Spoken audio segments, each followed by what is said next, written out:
Welcome to the Journey Home. The theme for tonight's program, as we envision all different aspects of conversion, tonight we're going to focus on barriers to conversion. I assume we could come up with a long list, especially if you've been listening to the Journey Home over the last 5 years and all the different conversion stories, and think about the different things that stood in the way of people as they maybe fought against conversion to Christ and conversion to His church. But tonight, my guest, Dr. Paul Vitz, will talk specifically from his perspective as a psychologist and a convert psychologist about particular barriers to conversion. And as we do this, of course, I want you to be thinking not only about your own journey of faith, but to be thinking about those in your life who are outside or have stepped outside the faith, and think about what is it that stands in the way. And we'll talk about that tonight. And remember, you're an important part of this program, so give us a call at 1-800-221-9460, or you can send us an email at journeyhome@EWTN.com. Dr. Vitz, welcome to the Journey Home. Glad to be here, Marcus. I've looked forward to this for a long time. As I mentioned earlier, you've been on the list as a guest since the beginning.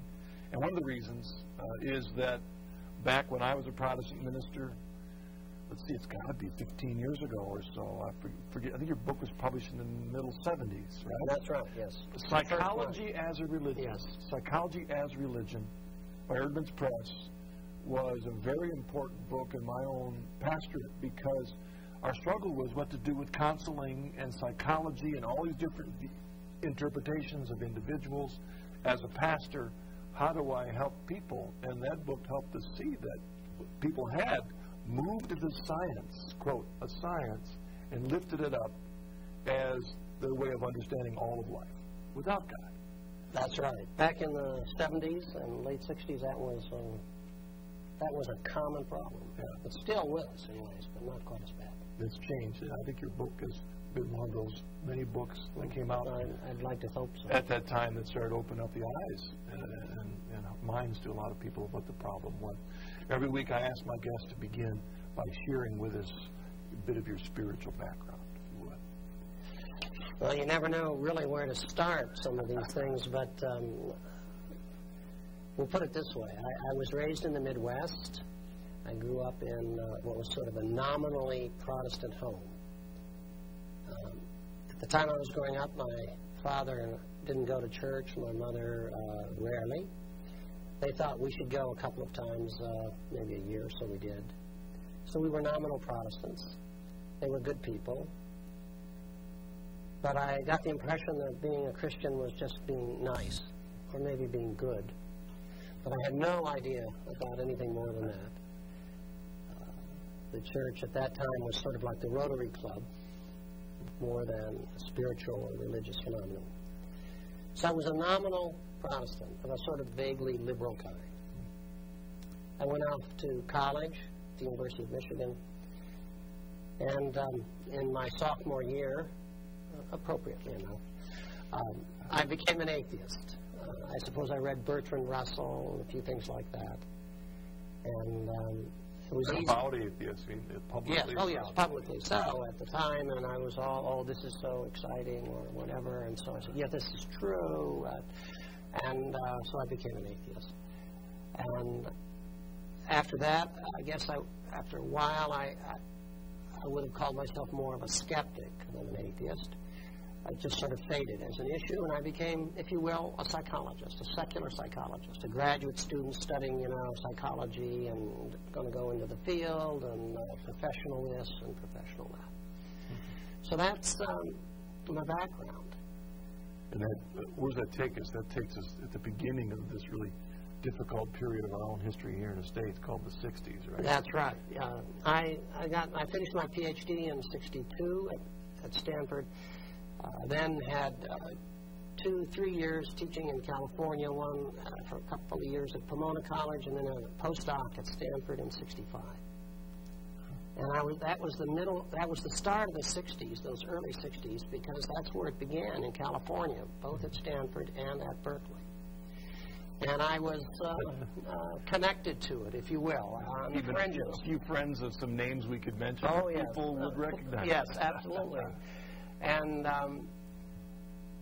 then came to New York. And in a few years, the campuses were all, in chaos over Vietnam, over the revolutions of the 60s. And my life was in some personal chaos at the same time as well. But I was an atheist, a skeptic, a rationalist, a psychologist. I was so far removed, I would have thought from the faith that it ever happened at that time would have been considered by me. Yeah, if it even came across your mind that could be a possibility. Do you want to mention that your marriage in the midst of that didn't even mention God as a part of the process? Well, I got married to Timmy, my wife, who's been on this program. And we were married in '69. It was on Woodstock weekend. Some of our friends complained that they couldn't go to Woodstock, okay? Instead, we were married in Indianapolis. We made up our own vows. She was an atheist, probably more militant than I without any reference to God in our vows. We found a liberal minister who would marry us. Nevertheless, she wore a white miniskirt and long green stockings. All right? You can imagine how the pictures of our wedding now are appreciated by our kids. Wondering if you were really serious when you did Well, I don't know what they think, frankly. It was kind of unusual. But that was the 60s. All right? It wasn't so unusual in that sense then. But that's where I was in '69. And you were on staff by then? Well, by then I was an assistant professor at NYU. I was in cognitive and experimental psychology, getting grants, pushing toward research, trying to go fast track, and all of that kind of secular tradition. Now, at that point, both looking at your own life, but also what you may have taught from that podium, well, how would you have understood conversion to the Christian faith? Basically, it's some kind of psychological mistake or incompetence or immaturity or something like that. As a secularist, I was convinced that the secular world was becoming increasingly dominant, that believers were people who really hadn't yet either honestly admitted they didn't believe or were in it for some other benefit. But, it was just a matter of time before it all melted away and this kind of secular humanist world was going to be the happy result for all of us. Seemed like the common word that I seem to remember that day was a crutch. Yeah, it was a crutch, yeah. It was sort of like the still governor of Minnesota. That kind of a comment, all right? That would be how we saw it, or I saw it. All right. Well, then what opened your heart? What actually got you as a secular psychologist open to Christ and His church? Now, still, in many ways, Marcus, somewhat mysterious and obscure, but here's what happened as I understand it. First, the worldview that I had began to sort of fall apart, like a lot of things at the end of the 60s. I had some still half-romantic belief in the university and academic life as committed to higher truths and things of that kind. That quickly went under the impact of what was going on in the 60s. The university caved in, looked very sort of mealy-mouthed, etc. Then what happened? A certain kind of confidence in the United States government got, all right, they're a big government, they make mistakes, but you can't idealize them. And so I really, as I searched for meaning, I began to wonder, what did I really stand for? And I was married. Okay, being married is a wake-up call for many men, but the real issue came when we had our first child in 1971. And so now the question of what, I remember when we brought her home, what am I going to teach her? What do I stand for? So I began searching for meaning, for higher meaning. And there are not many choices. I could either choose Eastern religion, communism, Marxism, liberalism, both of which I'd seen up close. And the Eastern religion that I saw was mostly a tourist religion, and the communism stuff was so unprepossessing by that time, particularly, anyone, how could you do that? Then there was traditional religion, which I was not prepared for yet. And then there was self-worship, your career. Of those four, that's become the major. That's the one I was, most tied to as time went on for a while. But I looked at traditional religion, and the problem occurred to me as an intellectual issue of conscience, because I began to realize that I didn't believe in psychology of the kind that I was often teaching, not all of it. And I began to hear things, this is a very strange experience. I began to read or hear things that I knew were true, but I couldn't believe. There'd be quotes occasionally from, this would have been Pope Paul VI, or some quotes from Billy Graham. Every now and then they'd sneak into the media, I said, that's right, that's true. But I couldn't believe it. Now, that's a tough situation for an academic, for somebody who lives in the life of the mind. And then I began to feel a sense of need for something higher, more spiritual. And so I began searching. And I started first, and then my wife followed on the pilgrimage with me, which was a double miracle. We went back to the faith tentatively, cautiously, to an Anglo-Catholic Episcopal church. And that began the journey. So there were individuals who were important, and there was the sense, increasingly, of Christ as a personal presence in one's life. And this was a big surprise. Not as an idea, not as a thought or a feeling, but as a presence, as though there was someone there that you were neglecting neglecting the relationship, but even still, there was still some relationship. Maybe it was just Christ reaching out. Maybe I was doing a little bit of unconscious reaching too. I don't know. But so Christ was there. And then that was the beginning. And you're saying that Timmy was right along with you on that? Yes. Well, I went the first week, and I told her what I did. She was visiting Indianapolis with our daughter, and I told her what I did that Sunday. She said, well, I'll go with you next time. So she came with me. And from then on, we sort of zigged and zagged together, each one challenging the other or pulling or pushing a little bit. And that was quite amazing. She was a more militant atheist than I. So the grace was even working harder in her heart, in a sense. Yes, I think the Holy Spirit was kicking us in the slats the whole time. It was amazing. I'm not a trained psychologist, but it seems like there's this term conflicted.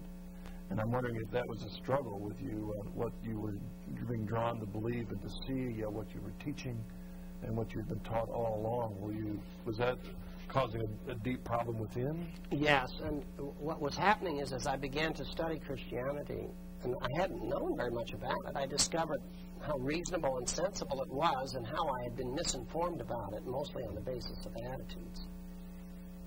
And the other thing that I soon discovered was the scary part. And most people don't think of Christianity as scary or whatever, but you realize what you were going to have to give up. If you were going to become a serious Christian and you were in a secular academic environment where no psychologists had anything to say about Christianity except that they had left it years ago, it was a really quite stark and sort of a scary and disturbing possibility. I'm not sure the audience may realize that at the time that you were going through this, psychology in general had cast aside any connection with Christianity at all. Oh, yes. Really, I would say almost completely. And so completely that they weren't so much hostile to it as just they'd gone so far past it and they were indifferent to it. They didn't even know what it was anymore.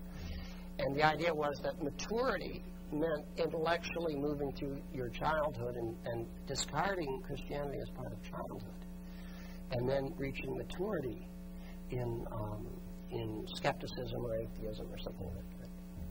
very common attitude at that time, a very powerful secular attitude. It's not like that quite so much anymore. So, but at the time, it was very much a career-threatening decision. Oh, yeah, it was, and it threatened my career, and rightly so. I mean, it ended up, it derailed my career, of course. I mean, the career I was on. So that was part of the price one had to pay, and it was not a pleasant one, to put it mildly. In essence, your book kind of started that, kind of brought it out of the...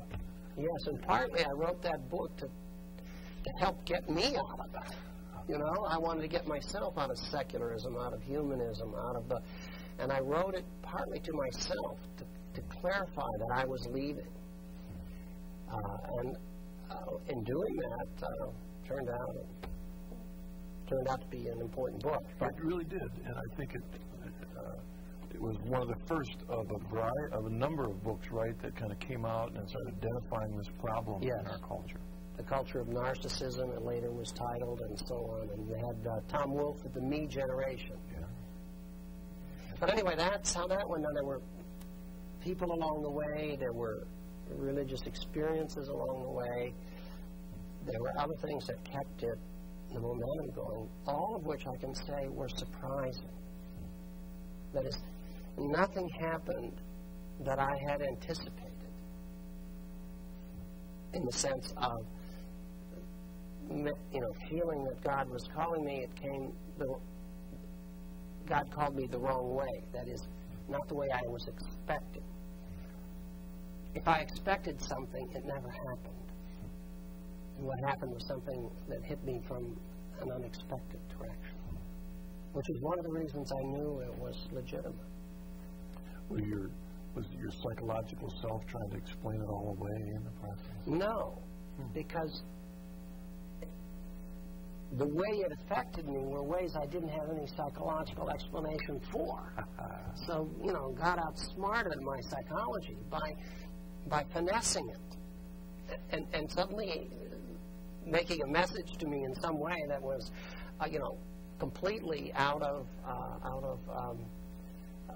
left field from in terms of my ability to understand it. You made the comment earlier when we were talking that, in a sense, you're becoming a Christian. One of the first things you learned was how dumb you were. Yeah, I did. I mean, here you are. You're young. You got a PhD from Stanford. You're feeling like you're the smartest thing around, right?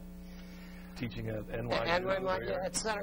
And all I kept learning was how little I knew, and how badly I had been educated. And that was a very humbling experience, and there were many things more so than this, but the scariest thing I ever heard from my spiritual advisor was, as we all know, humility is the basis of the Christian life. But there's only one way, Paul, to learn humility. That's through humiliations. And no one wants that. Anyway, so my wife and I were launched on this trajectory through an Anglo-Catholic Episcopal church. And then we came eventually to Catholicism. Because as we went into it deeper, and as our prayer life deepened, and as we actually met large numbers of wonderful priests and holy priests. And I had never met holiness before. Goodness, yes. Niceness, yes. But holiness, I hadn't come up with before. And that's what led us toward Catholicism. Well, you had a particularly, the audience here knows one of your spiritual directors. It was very influential. Yes, that's Father Benedict Groeschel. He was very important. I met him. I forget how. Maybe he contacted me, I think, because of my book, and we talked, and it was before I'd come into the church. And he was a very positive influence. Because you share that training in psychology. In both, as a psychologist, yes. Well, now as a Catholic psychologist, let's talk about barriers to conversion, maybe not only looking at your own journey, but in general. What do you see from your perspective as barriers to others converting to the faith? There are lots of them, really. But I'm really convinced that psychology 90% of the time, psychological reasons keep people from becoming Christians. Some of the commonest reasons are bad experiences, personal experiences with the church or with Christians or with people who represented it. That wasn't especially true for me, except in one way. My parents were sort of skeptics or sort of vague Christians, and it was the weakness of Christianity that I sort of learned. And that turned me away from it. The fact that there was no challenge in it, no toughness. That's why when I was 18 or 19 and became an atheist, it was easy to throw it away because it didn't seem strong enough. It didn't seem tough enough. It didn't seem worthy of somebody who was really struggling with things. It seemed too soft and mediocre. In some ways, that's Nietzsche's criticism of Christianity.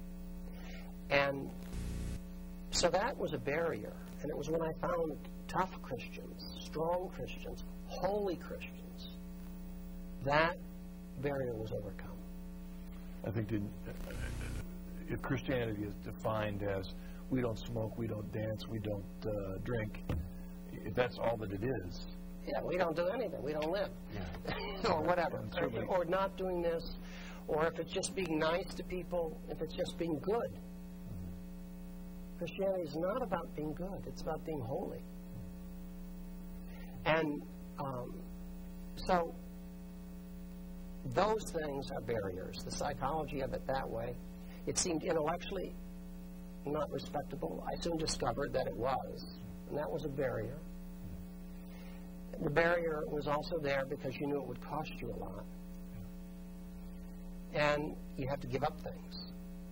And you have to change. And, of course, I ended up having to give up much of my career. So those are barriers. But the biggest barrier of all is probably pride, indifference, a motivated indifference. Keeping away of things because you don't want to see what's really there. You don't want to confront meaning in your life. You don't want to ask the big questions. They're too troubling. That's cowardice. Many people are afraid of those things. And so being afraid of them, being proud, being unwilling to pay the price, all of these things keep you away. And build walls. Build walls and protect you. I would even argue that atheism is a kind of defense mechanism against having to confront the truth of how limited you are and of how much you need certain things like love and how much you have to be willing to let go of that you've built around you to defend you. So you come up with quick knee-jerk answers that you become comfortable with, that you repeat and you repeat and you repeat. And that allows you to remain a skeptic, an atheist, somebody who looks down on believers. And that's independent of and there is some evidence, some believers aren't very good representatives, shall we put it that way. And so there are, it isn't so Christianity can't be criticized, and particularly Christians, but they use it as it's a kind of denial. It's like the alcoholic who can't recognize he's drunk half the time. Many people can't recognize that they're lying to themselves about important issues much of their life. So with this wall, then, how about some suggestions? How does conversion happen? Oh, wow. I could write a wonderful book if I knew the real answer in depth of all the ways that happens. But usually when something breaks through the armor, now sometimes it breaks through in the form of suffering and pain that happens. You get fired. Somebody you love dies. This can be a time when you can suddenly feel your defenses are down and the light of God can come in, and you still can choose to respond to it or reject it. But you have a chance then. It comes in. There are many other ways in which it can come in. Sometimes it comes in because I think people are praying for you. And the light just sort of comes in and you decide, hey, that's kind of interesting. And so you say, maybe I'll explore it. Because really, no matter how those cracks happen in their defenses, it's one way or the other a work of God's grace. Yes, grace, the light can come in. But that's, but if people are praying for you, it's going to come in more often. Yeah. And God sometimes knows, I think, when you are most likely, when you're vulnerable. He doesn't want to push you one way or the other. But He wants to give you the chance again. And many times we get rid of the chance of saying yes to God for many years because we put up these barriers. But when the barriers are broken, suddenly comes a new time. In that new moment, that window of opportunity, you can say yes or no again. I remember when John Henry Cardinal Newman would write letters to men and women who were on the journey. He would talk to them about that moment of grace, to not let this slip by, because the walls were opening. There was an opening there. They were being called to respond, but all these other barriers were coming up. And he was basically saying, I can't quote him, wish I could, don't miss this time of grace. This is an important time. Absolutely. Don't miss the moment of your visitation. That's right. That's when it is, And they don't happen. They're not always there. They come at certain times. Like any other thing in life, it comes at certain times. And so say yes then. Or say no. It's your call. But, recognize it. Yeah. Before we take a break, this is a question that could take a long time, but talk a little bit also on in becoming a Catholic, how maybe your view of suffering has changed from where you were to now as a Catholic. Well, I guess I would say this, that in becoming a Catholic, my understanding of Christ has changed. As I've gotten closer to Him, I understand His sorrow and His suffering. He's not just my joy. Do you understand what I'm saying? He's not just my joy. I understand His suffering, and that is something He's also, in a way, trying to give me. To be able to join Him in that, because I can't really be as close to Him as one could unless you accept that, because that's part of who He is. It's like anyone. You have to know who they are, and you have to accept what they are. And with Christ, it's His suffering. And so I know that more now than before. Which in the past, what psychology would do is suffering. It was a mistake. Suffering was a mistake. You should change your life and you won't have it anymore. Or maybe it was somebody else. You can sue them because they did something wrong. Or find the right pill. Or find the right pill. But the idea that suffering is a gift to you. That it's suffering that we are here to work through. That suffering is unavoidable. And that our attitude towards suffering is crucial. It's unavoidable. Just try old age. There's no way, with old age without pain. So what do you do with it? Do you just go around looking for the magic pills and trying to postpone it, and then you decide it's too much, so you decide to suicide out? You take the suffering and you try to use it. I was wondering, I doubt if a secular psychologist would have much use for the phrase offered up. No. He wouldn't understand offering it up, and maybe we need a new phrase that says the same thing for those that the phrase may have worn out. But the truth is still there. It's powerful theology. And, someone told me that the present Pope, that maybe the greatest period of his papacy is now.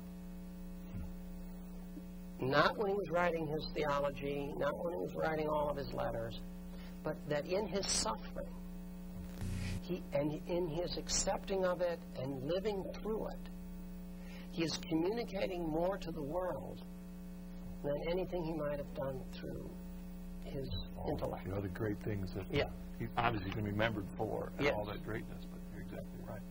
Thank you, Dr. Vitz. We're going to take a break in just a moment. We'll be back with your questions for Dr. Vitz on whatever subject you'd like to ask him about, but also on the subject of barriers to conversion and how through God's grace we can break through. See you in a bit.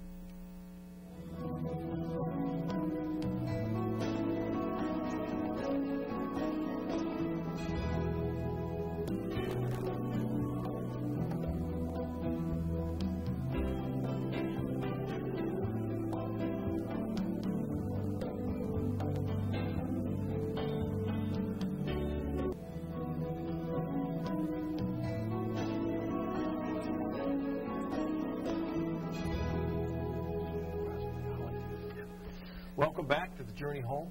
My guest this evening is Dr. Paul Vitz, the author of Psychology as Religion, and also you have another book that we ought to mention. A new one, yeah, called Faith of the Fatherless, The Psychology of Atheism. Make a comment about that. What was it, if you would? Well, what I did is I looked at the childhood of famous atheists throughout history, militant atheists, and compared their childhoods to famous theists at the same period. And there was a big difference. And famous militant atheists had very bad relationships with their fathers. And in fact, I would say they had cause for that bad. That is, their fathers were a rather dysfunctional lot. But it was as though their rejection of God was really a rejection of their father and everything he stood for. But anyway, that's oversimplified, and so you read the book. It's a whole book. Great. All right, great. Thank you. Let's go with our starter emails. I know we have a few here waiting, and then some phone callers that are waiting to ask you questions. Let's start with our first email. It comes from Tom. He says, thank you for the show. I know a young woman who left the church and is now atheist. She sounds very much like she is in the place you were. It's very difficult for her family to talk to her since she looks on religion as a crutch. Any suggestions for topics to bring up with her? She's very difficult to argue with, always turning the argument to support her view and show others, Catholics and other Christians, as being ignorant. Thank you, Tom. What's your thoughts? Well, first of all, pray for this woman. Second of all, show her Christianity. Don't talk to her about it. Show patience, love, support. Don't get involved in arguments, especially. You might mention sometimes how difficult Christianity is for you. Not how easy it is. It's not a crutch. It's difficult. It's challenging. It's constantly asking you to do more. And most Christians, once they recognize this, are pretty good at avoiding that more. But let them know, let this person know, let this woman know how difficult it is, especially for some that you know that she respects as people and as Christians. It's interesting you say that because there's so many Christian traditions today that they believe that the best way to convince people is to make Christianity seem like the easiest way to heaven. Oh, no. You don't mean it's so absurd. No, Jesus never said it was the easy way. It was the narrow way. The wide are the ways to destruction. You come forward, you say this prayer, and you're in. No. It's hard. It's difficult. It's a religion of the mountains, of the dry mountains. It's ascetic. It's tough.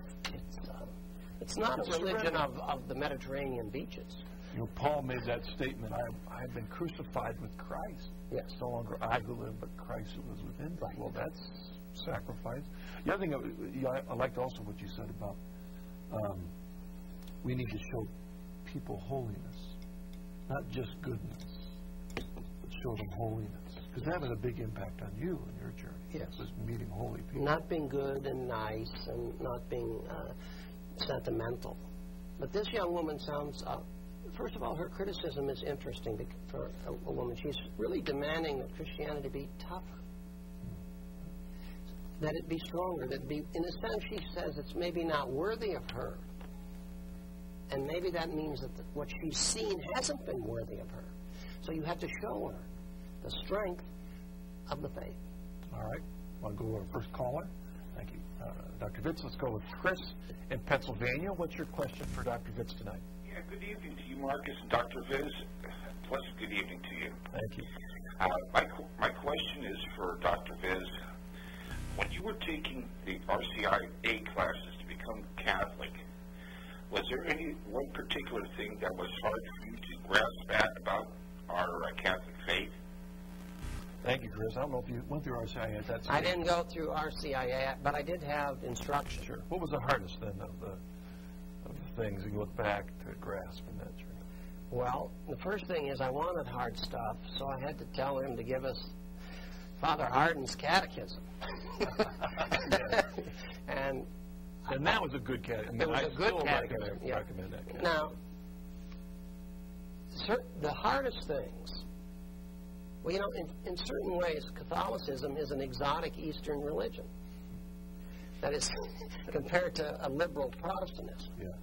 So the hardest things I had were, one was the doctrine of Mary, of the Blessed Virgin. Another was of the Church, infallibility. But some of these things, I guess what happened was this. It's a funny thing for an intellectual or academic to say. Through prayer and through grace, I recognized that I was being called to become a Catholic. I recognized that I would not know or understand all of its doctrine. But I felt confident because that I would. Even though at the time things I didn't understand, a few things I did begin to understand, I didn't know everything about. I didn't understand everything about the church. But for me, being called to the church is somewhat analogous to a man being called to marry a woman. And when you marry her, you don't know everything about her. You never will. But what you're called to is a confidence that everything you know will be all right. Even if you learn something bad, you'll be able to live with it or change it or what have you. But you know that it will be all right. And with the church, I knew it wasn't a question of an ordinary woman who you might marry. You know, I knew this was Christ's bride. I knew that as I learned more, it would just be uncovering more about the church, about her nature, and about the mind of the church. And so I was confident of that in some heart sense rather than an intellectual sense. So it's the mystery there. And what's happened is as time goes on, I know more, I learn more, I don't find any problems. There's still some things that are still mysterious, but, you know, who wants to be in a church where there's nothing mysterious? Would you like to marry a woman where there's nothing still mysterious? No. Well, and those churches that claim that there is no mystery, they've got all nailed down 1, 2, 3, A, B, C. I want to say, excuse me, because the Trinity is a mystery. Sure. The divinity of Christ is a mystery. Well, we're mysteries. Yeah. Spirit, soul, body, heart. What do we mean by these things? If you really want to know the truth, even the motions of the planets are a mystery. We have the law, but, you know, as a famous physicist once said, for all we know, the planets are pushed around by little angels. We just know the path in which they go.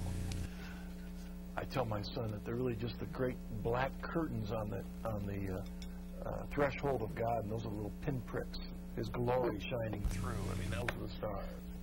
Let's take this caller, Pat from Minnesota. What's your question for us tonight? Hello. I just want to thank you for taking my call, yes, and I really appreciate your show.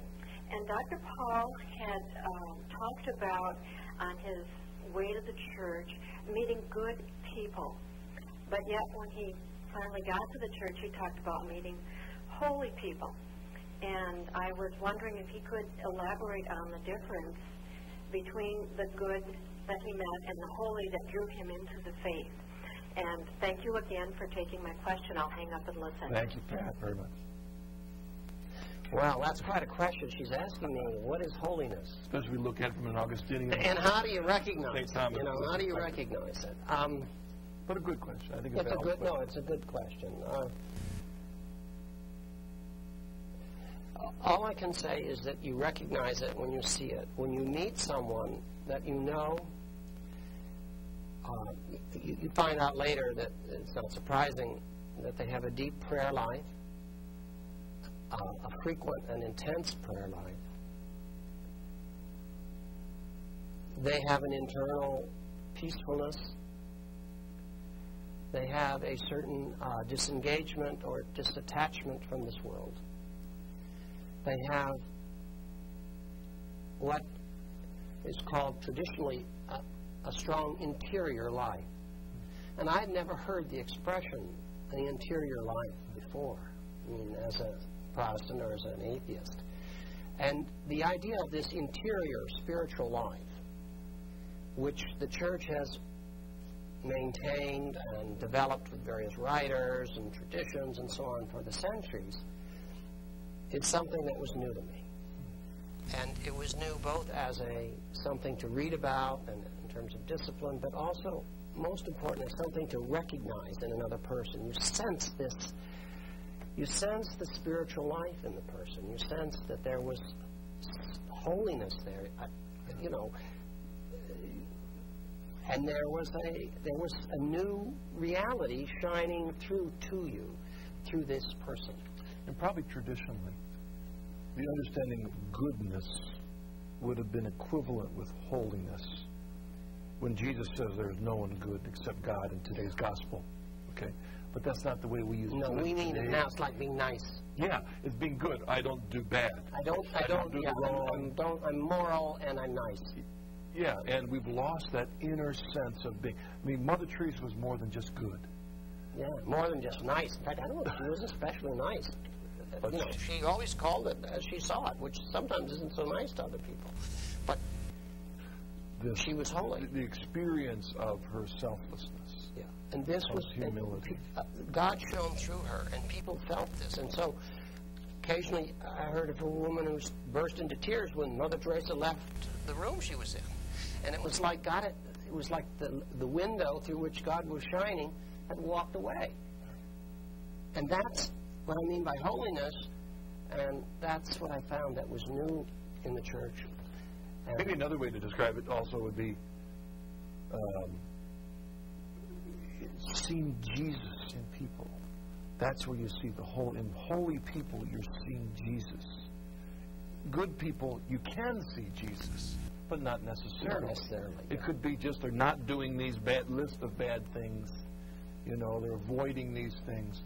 But this holiness is, again, an experiencing of the divine life of Christ. Yes, in the their divine life of Christ in them. You're really experiencing Him. Yes, and it's not just Jesus as a nice, sweet guy. No.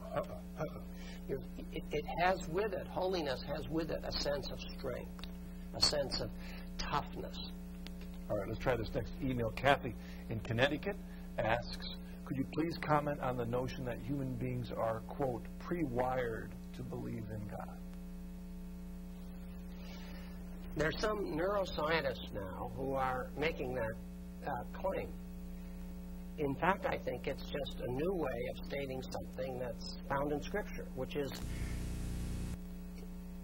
the natural man, has a tendency, I think, a natural tendency to believe in God. But this natural tendency can be overridden.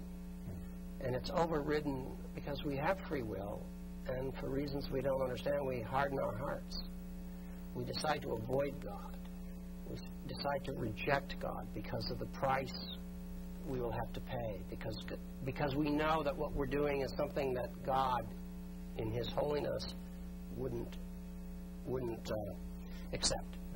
And the beauty of that assumption is it's a great spark to evangelization, because we can presume that the seed is there. Absolutely. It's there in some. It's there, and many people will especially see it in children, where it hasn't been, overlain with all the things that happen that almost ruin us. Yeah. All right, let's take our next call. This comes from Puerto Rico. Martinez, what's your question for us tonight? Hello, Martinez. What's your question for us tonight? Hi, yes, good evening. Good evening. My question is, the doctor earlier mentioned in the program that about being humble and humility, but then he associated this with humiliation, and I don't. You want some clarification? Thank you, Martha. Yes. What's the connection? You made it, kind of quipped it earlier about that connection between humility and humiliation.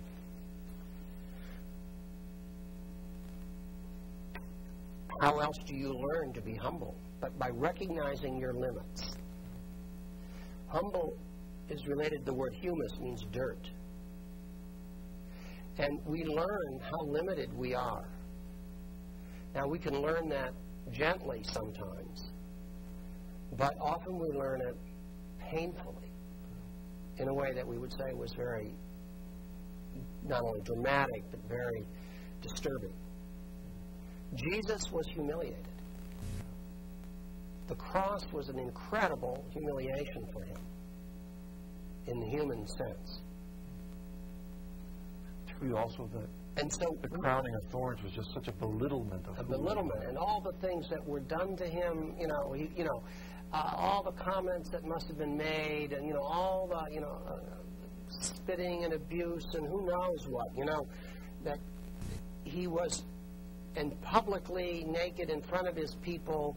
You saved others, why can't you save yourself? Don't, implying he couldn't even save others. But it was a humiliation.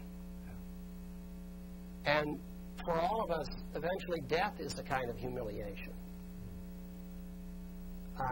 And we cannot escape them. Life will be frustrating, and eventually, and frustrations are kinds of humiliations, and sometimes they're big ones. And so what he's telling us is that God is still with us as we go through that. And to accept our own limit, we're just 1 out of 5 billion who are around now, well, what do we know? We're tiny, we tend to think of ourselves as the center of the universe, and we're not. And learning that is part of the being open to God, because the barriers that we build, when I say defense mechanisms, those are all things we create to protect our pride. And those barriers separate us from God. And unless we can break them down, and often we can't, then maybe a humiliation will do it for us. It's very interesting when you think about the fact that we have a God that has, when in saying, be like me, it means accepting humiliation. Yes. That's very interesting when you think about that. Rather than a God that we only imitate the glory. We're not just success, not just glory, not just, I'm Superman, no, none of that. Let's try and get one more caller in. Joan from Florida, what's your question tonight? Hi. Hello, Joan. Very glad to meet both of you. Yeah. How is it that you can follow Jesus' precepts and be a, quote, good Catholic and still be a seriously depressed sometimes, in a serious depressed state? All right. Thank you, Joan. In other words, having faith, but yet also struggling with depression or mental illness. Right. Let me suggest 3 things. One should first try to see whether the depression can be removed by good therapy or sometimes medication. 2, maybe depression is a cross that you do have to learn through your suffering to transform. 3,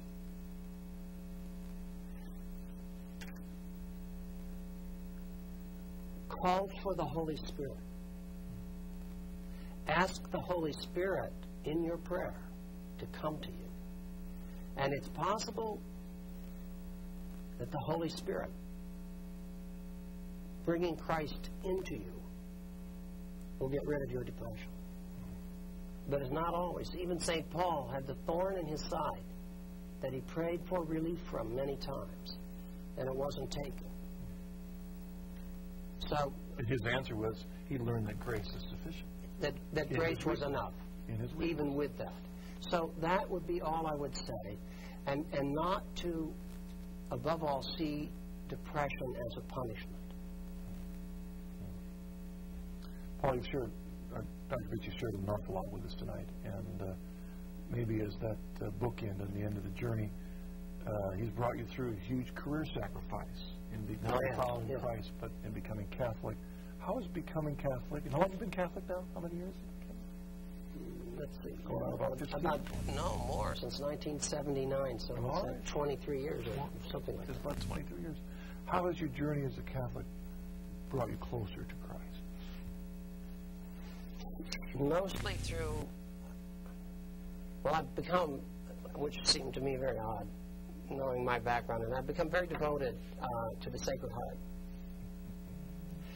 And in praying for my heart to be close to Jesus' heart, to be close to his love, to be close to his light, to be close to his way.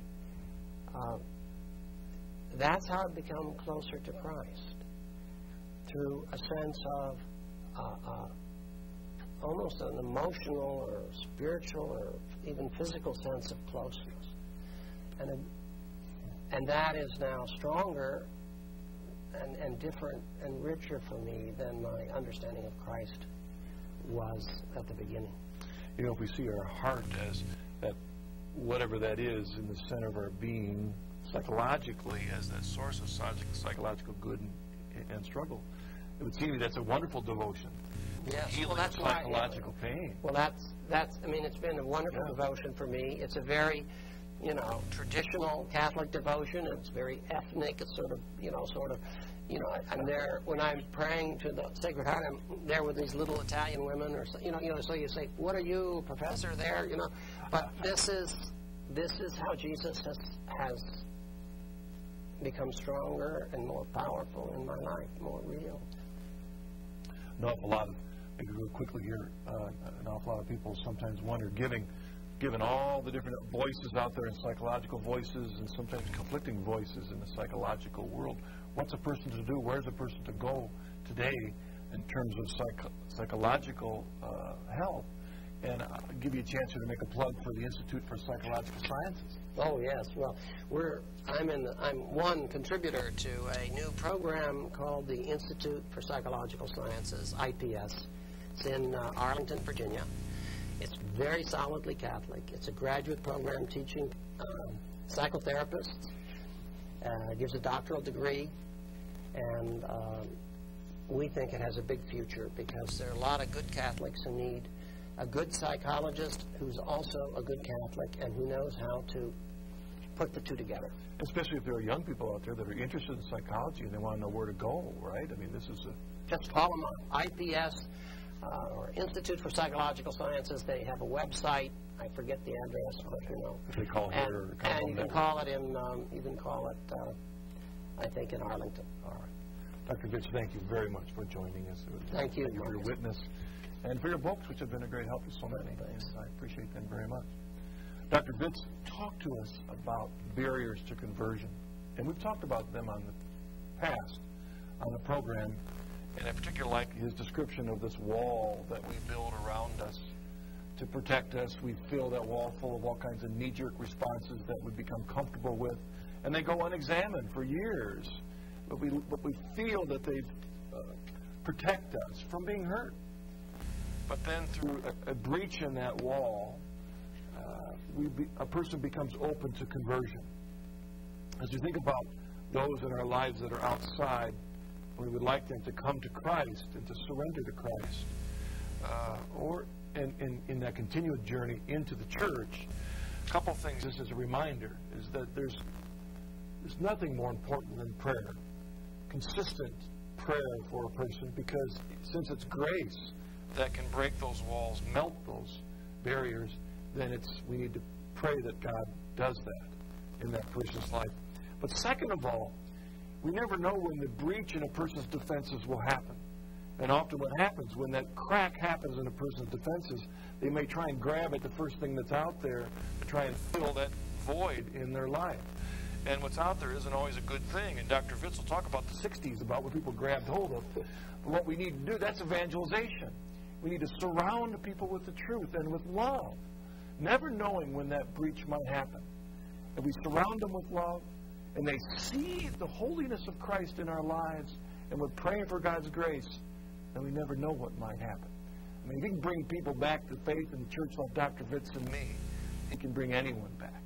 And that should be the focus of our prayer and our evangelization. Thank you for joining us on the journey home. It's always a pleasure. Your prayers are very important for this network. So God bless. I'll see you again next week.